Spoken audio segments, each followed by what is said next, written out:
नमस्कार साथियों, एक बार फिर उपस्थित हैं रीडर्स क्लासेस के यूट्यूब चैनल पर। जैसा कि आप सब जानते हैं, हम पढ़ रहे थे जनरल साइंस। जनरल साइंस में हमने कल की क्लास में क्या डिस्कस किया था? लवकों के बारे में देखा था। सेल पढ़ रहे थे, सेल के अंदर सेल के जो ऑर्गन्स हैं, कोशिका के अंग है, उनके बारे में चर्चा चल रही थी। तो कल हमने बात की थी लवक के बारे में, तो थोड़ा सा डिस्कशन किया था। लवक की खोज किसने की थी? किसने बताया था लवक के बारे में सबसे पहले? कितने प्रकार के होते हैं लवक? देखो, लवक के बारे में बताने वाले सबसे पहले जो वैज्ञानिक थे, उनका नाम था हेकल, अर्नेस्ट हेकल। हेकल ने बताया था लवकों के बारे में। लवकों के बारे में मैंने बताया था कि लवक एक और एक कोशिका भित्ति, दो ऐसे कोशिकांग हैं जो केवल और केवल पादप कोशिकाओं में पाए जाते हैं। कितने प्रकार के होते हैं लवक? लवक संख्या में 3 प्रकार के होते हैं।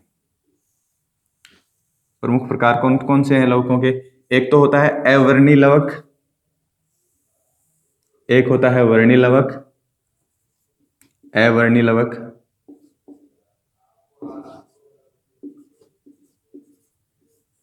एक होता है वर्णी लवक, एक होता है हरित लवक। हरित लवक, देखो, एक वर्ड होता है ल्यूको।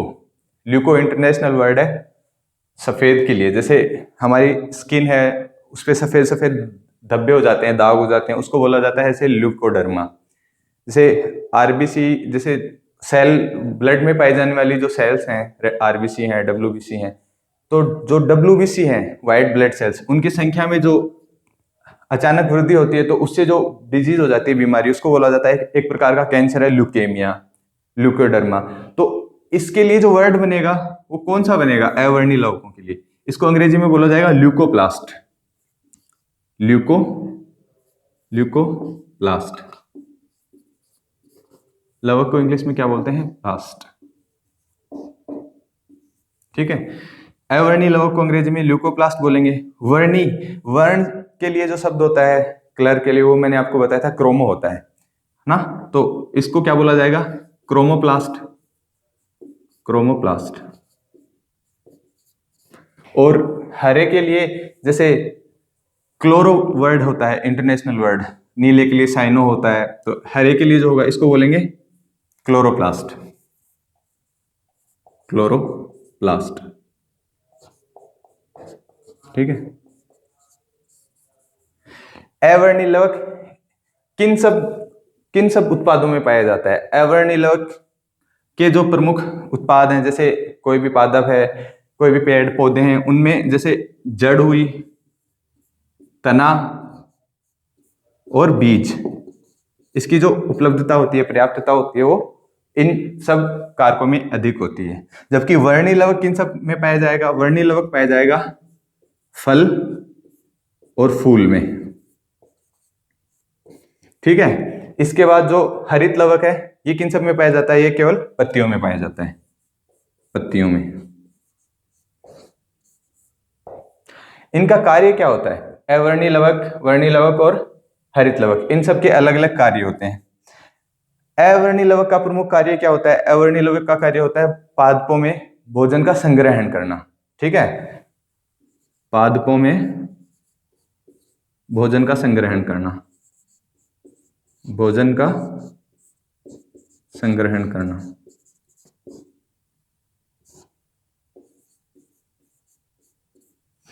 वर्णी लवक का क्या कार्य होता है? ये फल और फूल को रंग प्रदान करता है, ये रंग प्रदान करता है। और हरित लवक का प्रमुख कार्य क्या होता है? ये पादपों में भोजन संश्लेषण, प्रकाश संश्लेषण, जो भोजन का उत्पादन, भोजन का संश्लेषण का कार्य हरित लवक के द्वारा किया जाता है। तो इसका भोजन संश्लेषण में सहायक, भोजन संश्लेषण में सहायक है, भोजन संश्लेषण में सहायक।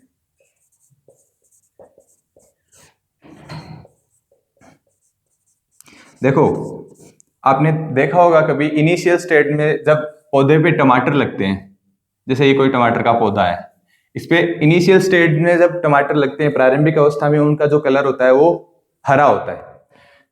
कालांतर में उसका रंग परिवर्तन होने के बाद टमाटर का जो रंग हो जाता है वो लाल रंग में परिवर्तन हो जाता है। हरे से लाल में परिवर्तन होना, जैसे हरे टमाटर किस में परिवर्तित, हरे टमाटर लाल टमाटर में बदल जाएंगे, लाल रंग में। तो ये इसको क्या बोलेंगे, हरे टमाटर का लाल टमाटर में बदलना लवकों का परिवर्तन होता है। हरे, जैसे हरे के लिए क्या वर्ड हमने यूज किया है, क्लोरोप्लास्ट, और लाल के लिए क्रोमोप्लास्ट। तो हरे टमाटर का लाल टमाटर में बदलना क्लोरोप्लास्ट का क्रोमोप्लास्ट में बदल जाता है, फॉर्मेशन चेंज हो जाता है लवकों का, और क्लोरोप्लास्ट क्रोमोप्लास्ट में बदल। ऐसे इनिशियल स्टेज में जब पौधे के हरी मिर्च लगती है, आपने देखा होगा हरी मिर्च इनिशियल स्टेज में जो कलर होता है वो होता है हरा रंग, कालांतर में उसका रंग परिवर्तन होकर लाल हो जाता है। तो वही क्लोरोप्लास्ट का जो फॉर्मेशन चेंज होके क्रोमोप्लास्ट में हो जाता है। ठीक है, इन सब चीजों के लिए रेस्पॉन्सिबल कौन होते हैं? शुरुआत में किसी भी उत्पाद के जो रंग हैं वो लाल हैं, फिर हरे हो रहे हैं, तो इन सब चीज के लिए जो रेस्पॉन्सिबल होते हैं वो लवक होते हैं। ठीक है, लवक क्या होते हैं? एक कोशिका का अंग है जो पादप कोशिकाओं में पाया जाता है। इसके बाद देखो हम अवर्णी लवक के बारे में पढ़ेंगे। अवर्णी लवक कितने प्रकार का होता है? अवर्णी लवक संख्या में 3 प्रकार का होता है। इनके सब कार्य क्या होते हैं? अवर्णी लवक के जो प्रकार हैं वो 3 मैंने बताए। अवर्णी लवक 3 प्रकार का होता है। कौन कौन सा होता है अवर्णी लवक?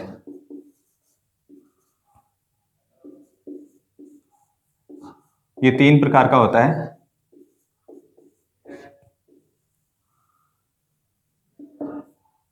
एक होता है एल्यूरोप्लास्ट,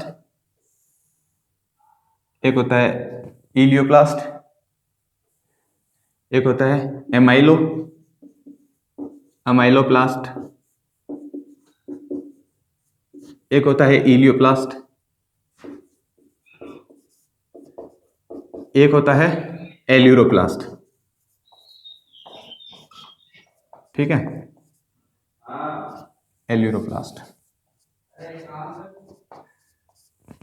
एमाइलोप्लास्ट किन सब उत्पादों में, किन सब पदार्थों में पाया जाता है? जैसे केला है, जैसे गेहूं है, ज्वार है, चावल है, इन सब में एमाइलोप्लास्ट पाया जाता है।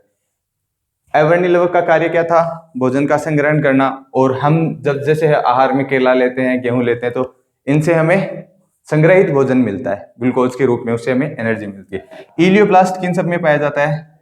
इलियोप्लास्ट पाया जाता है जैसे जितने भी तेल और वसा के उत्पाद होते हैं, जितने भी तेल और वसा के उत्पाद होते हैं, इन सब में इलियोप्लास्ट की मात्रा होती है वो अधिक होती है ना। तो तेल और वसा के उत्पाद जैसे बादाम, तेल, वसा के उत्पाद कौन कौन से होते हैं? जैसे बादाम हो गई, बादाम, अरंडी, मूंगफली आदि, मूंगफली। इसके बाद एल्यूरोप्लास्ट होता है। एल्यूरोप्लास्ट का क्या कार्य होता है? इसका जो कार्य होता है प्रोटीन संग्रहण में, ये प्रोटीन संग्रहण में सहायक होता है। प्रोटीन किन सब चीजों में मिलता है? प्रोटीन ज्यादा से ज्यादा अधिक मात्रा में दालों में, जितने भी प्रकार की दालें होती है, जैसे अरहर की, मूंग की, इन सब से हमें प्रोटीन प्राप्त होता है। तो एल्यूरोप्लास्ट की मात्रा अधिक किसमें होगी? एल्यूरोप्लास्ट की मात्रा अधिक होगी जिन सब से हमें प्रोटीन प्राप्त होगा, अर्थात प्रोटीन का संग्रहण, दाल, प्रोटीन का संग्रहण, सभी प्रकार की दालें।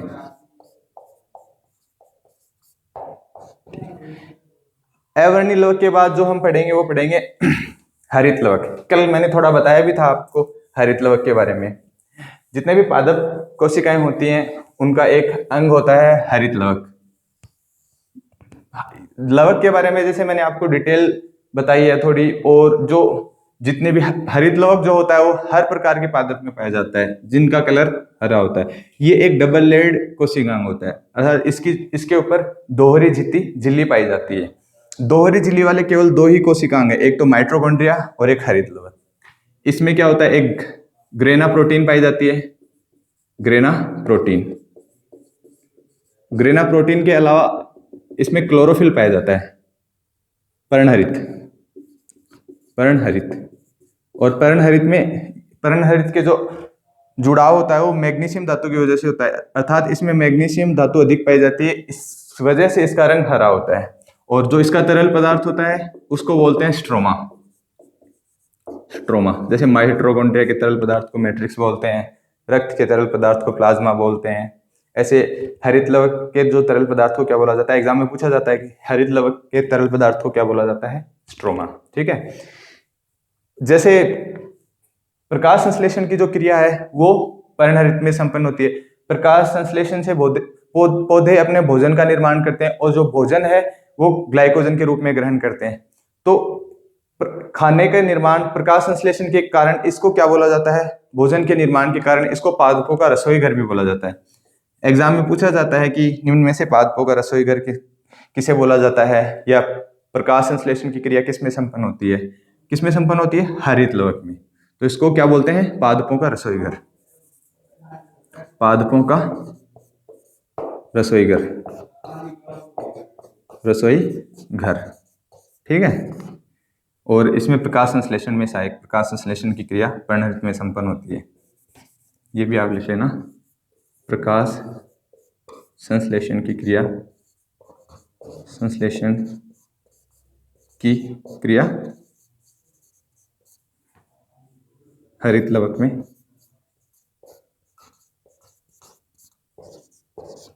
संपन्न होती है।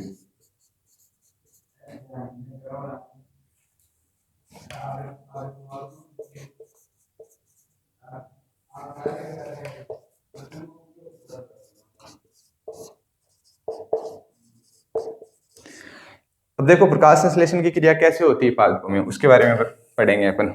जैसे कितने कारक चाहिए होते हैं प्रकाश संश्लेषण की क्रिया होने के लिए, और कैसे प्रकाश संश्लेषण की क्रिया होती है कंप्लीट। जैसे ये मान लो कोई पादप है, ये कोई पेड़ है, तो जो प्रमुख आवश्यक कारक होते हैं प्रकाश संश्लेषण के लिए, प्रमुख 4 कारक होते हैं। एक तो सूर्य का प्रकाश, फोटोन के रूप में जो हमें मिलता है, प्रकाश चाहिए। वायुमंडल से क्या चाहिए, कार्बन डाइऑक्साइड। और केशिकत्व के कारण जड़ों से उसको क्या मिलता है, H2O, पानी। ठीक है। उसके बाद जो पत्तियां हैं, पत्तियों में पर्णहरित होता है। तो इसकी जो रिएक्शन बनती है वो कैसे बनती है, सूर्य का प्रकाश, जो प्रमुख घटक हैं, प्रमुख कारक हैं, सूर्य का प्रकाश, कार्बन डाइऑक्साइड, पर्णहरित और पानी, जल। ठीक है। तो जब कार्बन डाइऑक्साइड की, CO2 की और पानी, पौधे ऑक्सीजन, कार्बन डाइऑक्साइड वायुमंडल से ग्रहण करते हैं, जमीन से जल ग्रहण करते हैं, और पर्णहरित क्लोरोफिल और फोटोन से एनर्जी प्राप्त करते हैं। 8 फोटोन चाहिए होते हैं एक CO2 अणु को टूटने के लिए। इन सबसे किस चीज का निर्माण होता है, C6H12O6। ये फॉर्मूला आपने सुना होगा, ये ग्लूकोज का फॉर्मूला होता है। ठीक है, ग्लूकोज का फॉर्मूला होता है। और मैंने इनिशियल क्लासेस में आपको बताया था कि जो पौधे हैं भोजन का संग्रहण किस में करते हैं, ग्लाइकोजन के रूप में करते हैं, और जंतु हैं वो भोजन का संग्रहण स्टार्च के रूप में करते हैं। तो क्या बनता है, ग्लूकोज बनता है, ग्लूकोज, और उसके साथ ऑक्सीजन मुक्त होती है, ऑक्सीजन। ठीक है। जो ऑक्सीजन हम श्वसन क्रिया में ग्रहण करते हैं उसका निर्माण होता है। ये प्रकाश संश्लेषण की क्रिया होती है। इसमें जैसे पूछा जाता है आपको, इससे रिलेटेड कुछ पॉइंट हैं, जैसे कि प्रकाश संश्लेषण की जो क्रिया है वो कौन से प्रकाश में ज्यादा होती है, प्रकाश संश्लेषण की क्रिया में पौधों के जैव भार में वृद्धि होती है या कमी होती है, प्रकाश संश्लेषण की क्रिया निर्माणात्मक है या फिर अपचयन होता है या अपघटन होता है, प्रकाश संश्लेषण क्रिया ऊष्माक्षेपी है या ऊष्माशोषी है। इन सब चीजों के बारे में क्वेश्चंस पहले एग्जाम में पूछे गए हैं। कुछ पॉइंट्स है वो मैं आपको लिखा देता हूँ। प्रकाश संश्लेषण की जो क्रिया होती है इसमें क्या है, कार्बनिक पदार्थ का निर्माण होता है ना। ये एक निर्माणात्मक अभिक्रिया है, इसमें एक कार्बनिक पदार्थ ग्लूकोज का निर्माण होता है। तो इससे रिलेटेड एग्जाम में कुछ पूछे गए हैं कि जो हमें मुक्त ऑक्सीजन होती है, मुक्त ऑक्सीजन का जो अणु, प्रकाश का कार्य क्या होता है, जो पानी होता है H2O, हाइड्रोजन के साथ बॉन्डिंग होती है, जैसे ऐसे बॉन्डिंग होती है हाइड्रोजन के साथ। तो प्रकाश का कार्य फोटोन का वो ऑक्सीजन रिलीज करने का होता है। तो ये स्टेटमेंट पूछा जाता है कि मुक्त ऑक्सीजन, प्रकाश का प्रमुख कार्य क्या होता है? जल का विघटन करना। तो ये स्टेटमेंट है, जैसे आपसे एग्जाम में पूछा जाता है कि प्रकाश संश्लेषण में मुक्त ऑक्सीजन जल के अणु से प्राप्त होती है, जल के अणु से प्राप्त होती है। ठीक है। इसके अलावा ये है एक, जैसे इसमें एक प्रकाश ऊर्जा का जो परिवर्तन हो रासायनिक ऊर्जा में कन्वर्ट होती है। जो मैंने बताया आपको ऑक्सीकरण और अपचयन, वो हम आगे की क्लासेस में देखेंगे जब हम केमिस्ट्री पढ़ेंगे। तो इसमें यह प्रक्रिया, इसमें प्रकाश ऊर्जा रासायनिक ऊर्जा में परिवर्तित होती है, रासायनिक ऊर्जा में परिवर्तित।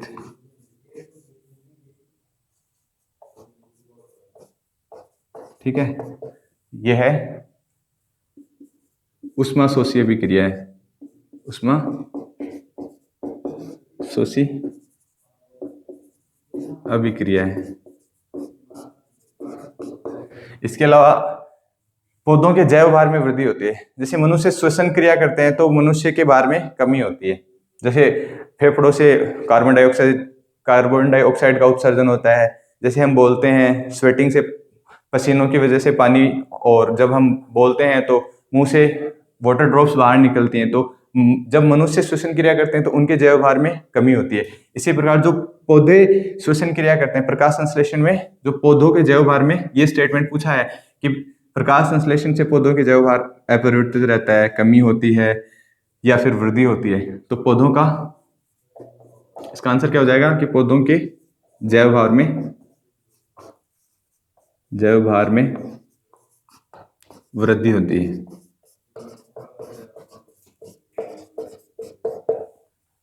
ठीक है।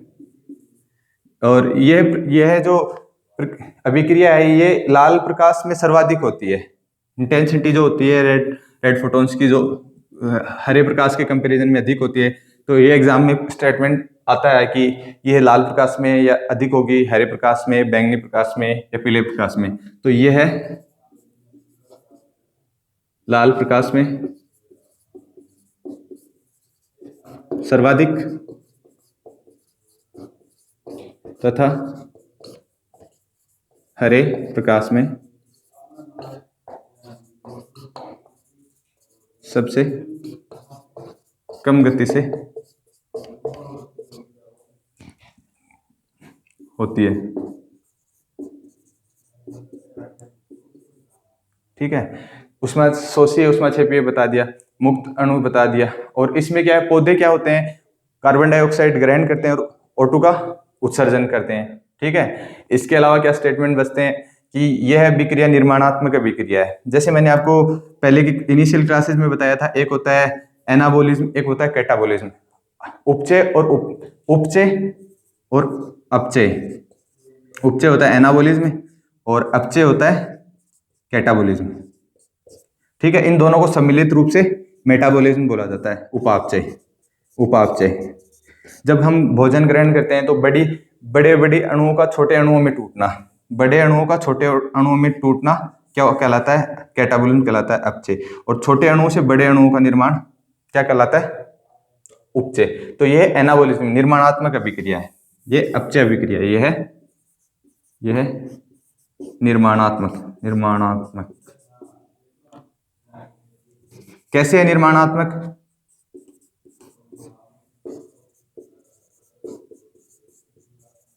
निर्माणात्मक ऐसे है, जैसे देखो CO2 छोटा अणु प्लस H2O, ये सम्मिलित रूप से मिलकर किसका निर्माण कर रहे हैं, C6H12O6 का, साथ ग्लूकोज का बड़ा अणु बन रहा है। तो ये एक निर्माणात्मक अपचय अभिक्रिया है। ठीक है। और ये श्वसन क्रिया के विपरीत होती है। जैसे हम आहार में भोजन लेते हैं तो ग्लूकोज लेते हैं, ग्लूकोज के साथ हम ऑक्सीजन लेते हैं। ग्लूकोज और ऑक्सीजन लेने से जब हम भोजन ग्रहण करते हैं तो हमें एनर्जी मिलती है।